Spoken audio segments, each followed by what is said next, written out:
bank lainnya. Jasa bank lainnya merupakan kegiatan perbankan yang ketiga.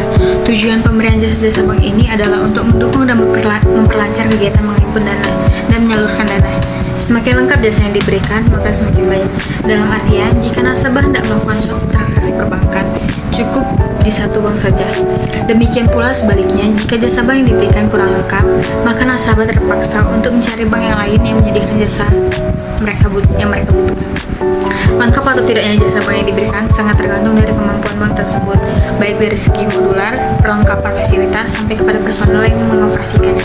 Semakin lengkap tentunya, semakin banyak modular yang dibutuhkan untuk melengkapi peralatan dan personalnya.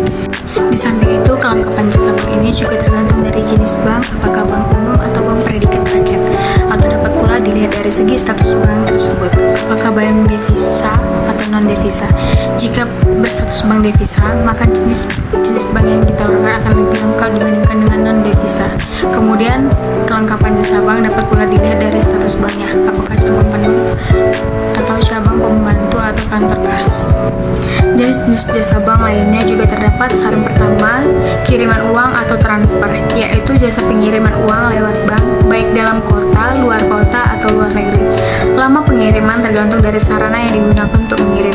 Lalu yang kedua, clearing, yang merupakan jasa penyelesaian utang piutang antara bank dengan cara saling menyerahkan warkat. Lalu yang ketiga, inkasso atau collection.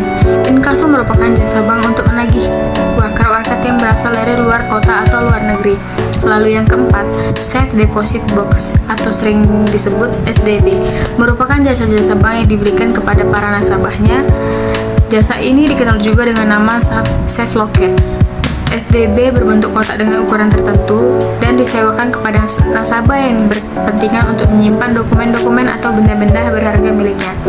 Lalu yang kelima, banknotes, yang berbentuk uang kertas asing yang dikeluarkan dan diterbitkan oleh bank di luar negeri, dikenal dengan devisa tunai yang mempunyai sifat seperti uang tunai.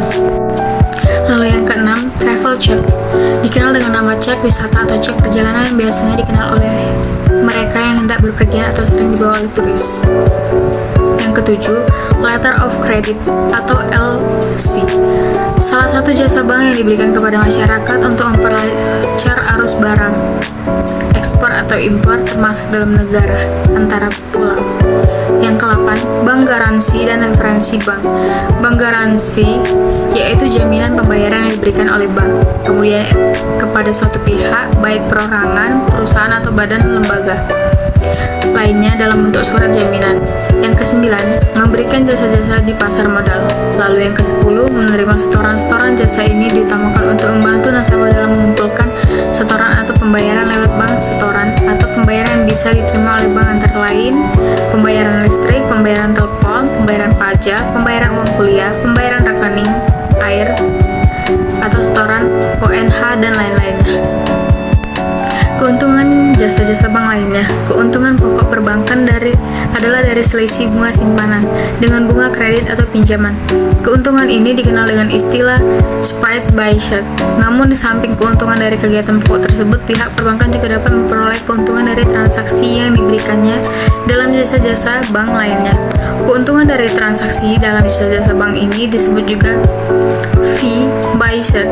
Keuntungan dari jasa bank dewasa ini semakin dibutuhkan, bahkan dari tahun ke tahun semakin meningkat. Hal ini disebabkan keuntungan dari spread by shot semakin kecil, mengingat persaingan yang semakin ketat dalam bidang ini.